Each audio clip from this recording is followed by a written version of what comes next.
Hello bachcho, let's read the question. The question says that the sermon at Banaras also deals with the enlightenment of Kisa Gautami. Discuss.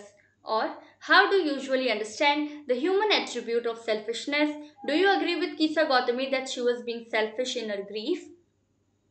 जो बनारस में जो धर्मोपदेश हुआ, सेरेमोन यानी धर्मोपदेश, क्या वो कीसा गौतमी के एनलाइटनमेंट से डील करता है? इस बारे में डिस्कस कीजिए। एनलाइटनमेंट यानी जब किसी की बुद्धि, जब किसी का ज्ञान जाग जाता है।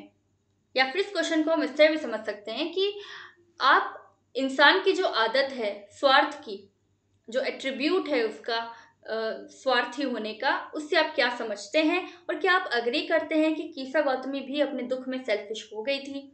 Let's understand the key concept, the enlightenment of Kisa Gautami. Kisa Gautami का enlightenment. Gautami was a naive and ignorant young mother who felt heavens had fallen with the death of her only son. Gautami एक कैसी यंग मदर थी? नाइव यानी जो बिल्कुल भोला होता है, जिसको कुछ नहीं पता होता है, और इग्नोरेंट का मतलब होता है लैक ऑफ नॉलेज, जिसमें ज्ञान की भी कमी होती है। तो उसको ये लगा कि उसके बेटे की मौत हो चुकी है, तो अब तो आसमान उसके सर पे गिर पड़ा।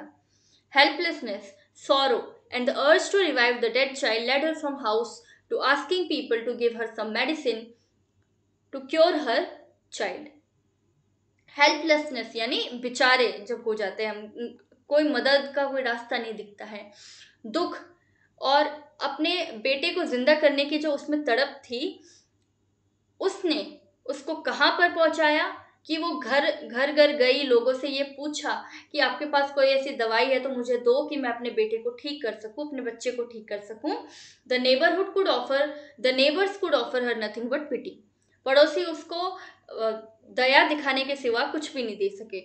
However, later when directed by Buddha to get a handful of mustard seeds from a house that had never seen death, she couldn't come across a single such house. लेकिन जब गौतम बुद्ध उसको ये बताते हैं, उसको ये कहते हैं कि तुम ऐसे किसी घर से सरसों के बीज लेकर के आओ जिस घर ने कभी भी कोई भी मौत ना देखी हो। हैंडफुल का मतलब होता है जिसमें आपका हाथ भर जाए, हथेली भर जाए।